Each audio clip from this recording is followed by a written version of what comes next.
শারীরিক চিকিৎসা কি আপনার আপনি এমন ভাবে লাইফস্টাইল ফলো করবেন যাতে আপনার ব্লিডিং চান্স কমে, আপনি মোটা না হয়ে যান, আপনার মাসেল গুলো স্ট্রং থাকে, আপনার বোনস গুলো স্ট্রং থাকে সাফিসিয়েন্ট এক্সারসাইজের মাধ্যমে। এমন সব এক্সারসাইজ চুজ করবেন যেটা আপনাকে হেল্প করবে এগুলো করতে। এই ফিজিক্যালের মধ্যে কি আছে? Bleeding preventing physical measure.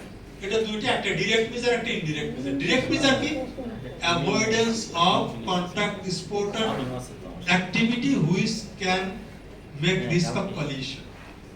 সংঘর্ষের পরিস্থিতি তৈরি করে এই ধরনের খেলা এবং কাজকর্ম অ্যাভয়েড, কারণ this create direct risk of bleeding. আর ইনডাইরেক্ট কি? ইনডাইরেক্ট হচ্ছে আপনার মাংসপেশিকে এমন ভাবে গড়ে তুলবেন যে ছোটখাটো আঘাত সে সহ্য করতে পারে। এটা হচ্ছে জাস্ট আপনাকে স্ট্রং করতে। একটা জিনিসকে আমি না করছি আর একটাকে হ্যাঁ করছি। Promote non contact sport.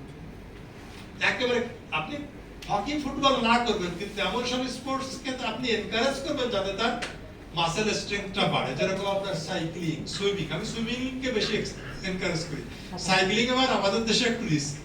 আমাদের দেশে সাইক্লিং আপনার অ্যাক্সিডেন্টের চান্স ছাড়া চালানো খুব কঠিন। এত বেশি কেয়ারলেস চলি আমরা, কিন্তু উন্নত দেশে বলা আছে, কারণ উন্নত দেশে সাইকেলের জন্য আলাদা লেন আছে, সাইকেলের সাথে কেউ লাগাই দেবে না, যার জন্য সাইক্লিং উন্নত দেশগুলোতে হিমোফিলিয়া রোগীদের জন্য খুব খুব ভালো এক্সারসাইজ। কিন্তু আমাদের দেশে দুইটা চ্যালেঞ্জ সাইক্লিং এর ক্ষেত্রে।